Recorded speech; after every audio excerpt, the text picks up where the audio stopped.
Welcome back to Propaganda by the Seed Shorts. Today, I'm going to be talking about how to get the most out of your garden hose and answering a question about starting your own nursery. But before that, let's hear from our friends at the Channel Zero Podcast Network. You're listening to a Channel Zero Network podcast. The Channel Zero Network is a decentralized network of anarchist podcasts bringing you analysis of current events, media criticism, rebellious music, interviews with academics and authors, how-tos, and so much more. This is The Final Straw Radio, a weekly anarchist and anti-authoritarian radio show broadcasting out of occupied Salagi land in southern Appalachia. Hello, and welcome to Live Like the World is Dying, your podcast for what feels like the end times. I'm your host, Margaret Killjoy. What's up, y'all? I'm Pearson, host of Coffee with Comrades. You've been listening to Rebel Steps. I'm your host, Liz. Believe in yourself, trust one another, and get organized. Hello, this is Linda. You're listening to Subversion 1312 on the Channel Zero Network. Whether you are anarcho-curious or a hardened militant, CZN's ever-growing roster of programs has something for you. Head over to channelzeronetwork.com to find out more.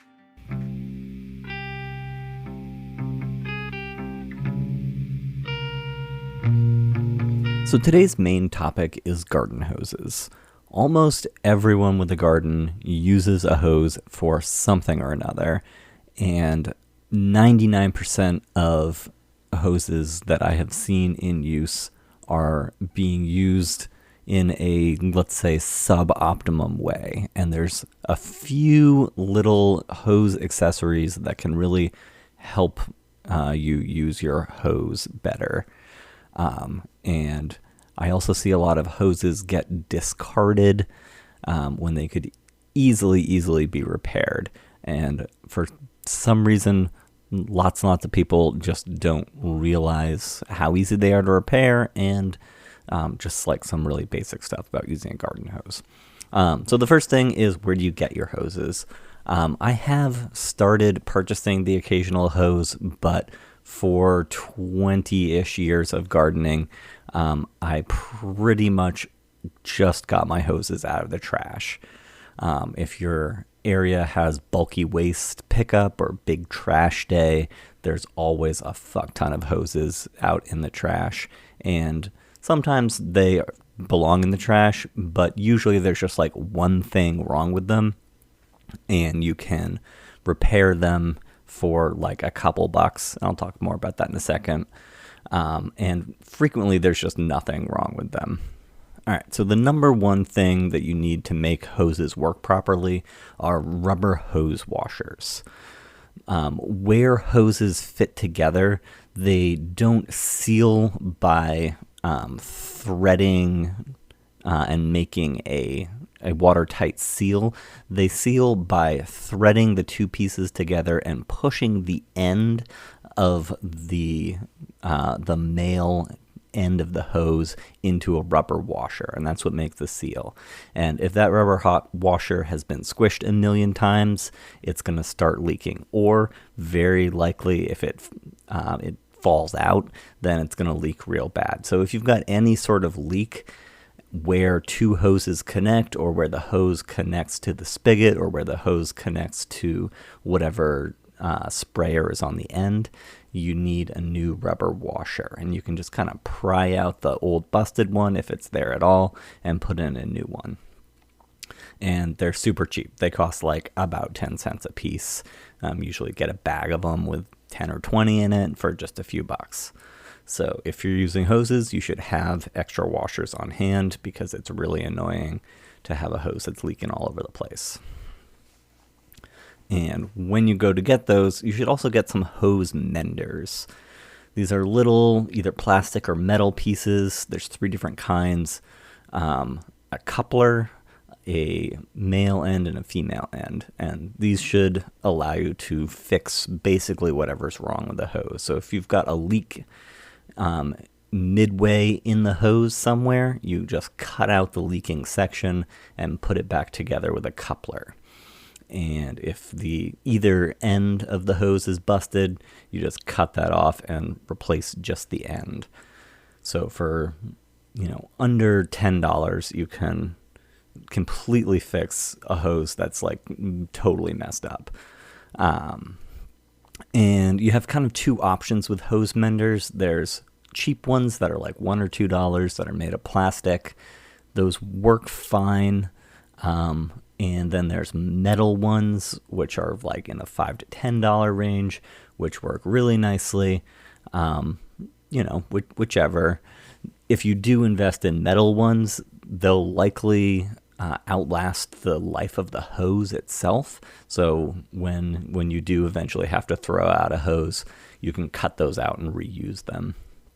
One reason to get the metal ones is if you are driving over the hose with any sort of vehicle, the metal ones tend to be okay. Like, obviously you don't want to drive over them, but they survive being driven over several times, where the plastic ones tend to break if you drive over them a couple times. So if you've got equipment that's regularly going to be driving over the area where you have hoses laid out, then probably go with the metal ones if you can. So hopefully that information helps you have hoses that aren't leaking all over the place, which is really nice. And hopefully those hoses will last a long time because you can easily repair them. And the next thing I want to talk about is what to put at the end of the hose. There's obviously a million different options, and your whatever you enjoy using the most, you should go for. But my personal favorite end for a hose is a two-piece combination. The first thing is a ball valve. I like a brass ball valve. They cost like $5 to $10 at the hardware store. And I like this because it allows you to have really good control over how much water is coming out of the hose, and also turn the hose off at the end. So if you're dragging a long hose around to try and get to various parts of the garden or whatever, and you are like, 10 or 15 feet short of where you need to be, you can just turn off the hose there and add a new section to the ball valve and get, whatever extra length you need without having to go all the way back to turn off the hose at the spigot and then connect a new section and then go all the way back to the spigot and all the way back to the end. It's just convenient. It's also really good at being left on with drip. So sometimes if I'm planting a tree or something that needs to get watered in slowly, I like to leave the hose just with a tiny trickle for a long time, like half an hour, an hour, just dripping, so that I get a nice deep water without having to stand there and monitor it. And that works really well with a ball valve. If I'm doing something where I want a sharp stream of water, like rinsing roots off of bare root plants, I tend to use the ball valve with nothing else on it. But if I'm actually watering, I like to screw on an end that I learned the name of as a rose comb. I think a more useful name for it that actually allows you to find this by searching for it online is a water breaker. They cost between $5 and $10 for a cheap one, maybe 20 or 30 for a really fancy one, which you don't really need. The Dramm, that's Dramm 400, is kind of a good quality but inexpensive one. That's probably running about $10. And that allows you to have a gentle shower of water that also puts out a lot of volume, so you can get a lot of watering done fast without messing anything up. The last thing I want to talk about are hose guides. If you're dragging a hose around to various areas, it's really nice to have hose guides to stop you from accidentally dragging your hose over a bed and damaging plants in that bed. So I like to put a hose guide anywhere that there's a corner that I regularly have to bend a hose around. And they do make commercial hose guides, but I have found them to be generally too flimsy to be very useful. So what I like to do is I drive a metal post of some sort right on the corner, and then cover that post with a scrap of PVC pipe. Probably the simplest version of this is a chunk of rebar and a piece of 1/2 inch or 3/4 inch PVC pipe. And really whatever, if it's a bit bigger of a pipe, that it'll still work just fine. Another option is a piece of a T-post, if you need something that's like real heavy duty, and whatever size pipe scrap that's going to go over that. These metal posts are strong enough that you can drag a hose against them and they won't bend or break or come out of the ground, and the plastic pipe piece lets the hose slide by it without damaging the hose.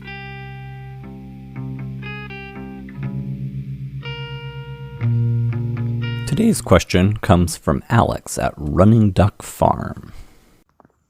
Hi Aaron, I'm planning to slowly start building up a nursery similar to yours with the focus on edible perennials and native plants. I was wondering if you had any tips for starting out. If it matters, I'm in Victoria, BC, the mildest part of Canada, at around zone 8B or 9A, depending on who you ask. Hi Alex, thanks for the great question. This is a question that I get occasionally, and it'll be really good to have this podcast to point people to rather than retyping the same basic recommendations over and over again. So hopefully people find this useful. So the first thing I would recommend for aspiring nursery producers is to establish a stock garden. And the stock garden is basically just a garden where you produce the propagation material for the plants you want to grow. It's not 100% necessary, but it's really nice for a few different reasons. One is you're not having to pay for that propagation material other than with the labor that goes into maintaining the stock garden. You're getting top quality, really fresh material rather than having to order and potentially store propagation material like seeds and whatever. It also gives you a chance to gain more experience with the plants that you're going to be propagating and selling, which is extremely helpful when you're doing customer service and stuff. Having grown those plants for a few years, even hopefully longer over time, will let you answer people's questions and help guide people in choosing plants and learning to care for them properly so that they can get established easy. I think a stock garden is especially important for people who want to grow native plants because it can often be very difficult to source local ecotype seed or other propagation materials, and you don't want to be taking that stuff from wild populations for the most part, or only in very small amounts. So if you can take, a tiny pinch of seed from a stable local population, you can get your stock garden going, and then you'll be able to pull your propagation material from that stock garden without putting any additional pressure on those local populations. And local ecotypes are also not only very important things to be focusing on in the nursery trade because of their ecological value, but it also is something that small nursery producers are really well suited to take on, where the Home Depots and Lowe's of the world are not going to have that. So it's an area where you can really shine as a producer and get people hyper-local genetics that are increasingly coming into demand. Next, I would say decide whether you want to focus on selling wholesale or retail. Obviously, retail, you're going to make more money per plant sold, but there's also a significant amount of labor that goes into selling retail, whether it's going to farmers markets or just talking with customers one-on-one or packing and shipping orders, what have you.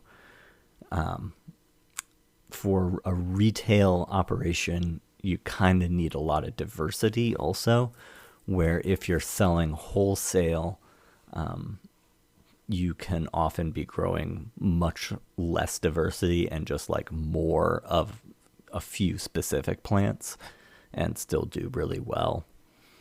So it's kind of, what you want to be doing and what local retailers are interested in buying from a wholesale producer. And when you're just getting started out, you kind of need a friendly person at a retail establishment to be willing to work with a new producer. So if you are interested in doing wholesale, definitely start scoping out options and building relationships. Next, I would say put some time and effort into practicing various propagation techniques and propagating various plants on a micro scale to make sure that your skill set is kind of reliable before you invest too much time, effort, or materials into scaling up significantly. So, if you've propagated a plant a couple times and gotten a good percentage take on, 10 plants at a time, then you can kind of have some confidence in scaling up to 100 or 150 or 200 plants. That would be like a more reasonable production run for a nursery, or significantly more if you're going the wholesale route. Finally, I would say if you have the knowledge and experience required to do so, offering community education can be a really helpful way to get the word out about your nursery and also to develop interest in unusual plants that you might be excited about growing. So talking to garden clubs, libraries, stuff like that, about, perennial vegetables or the importance of native plants or whatever, is great to help get those ideas out into the community more. And also if you're the person around who sells local ecotype native plants or perennial vegetables or whatever it is you're interested in, then that can also help, get some business to your would-be nursery. Hopefully that information is helpful to Alex and other aspiring nursery producers. And if any of you all have follow-up questions, feel free to send me a voice note at propagandabytheseed@riseup.net. And that's also the place to send other questions unrelated to be answered on future episodes of Propaganda by the Seed Shorts.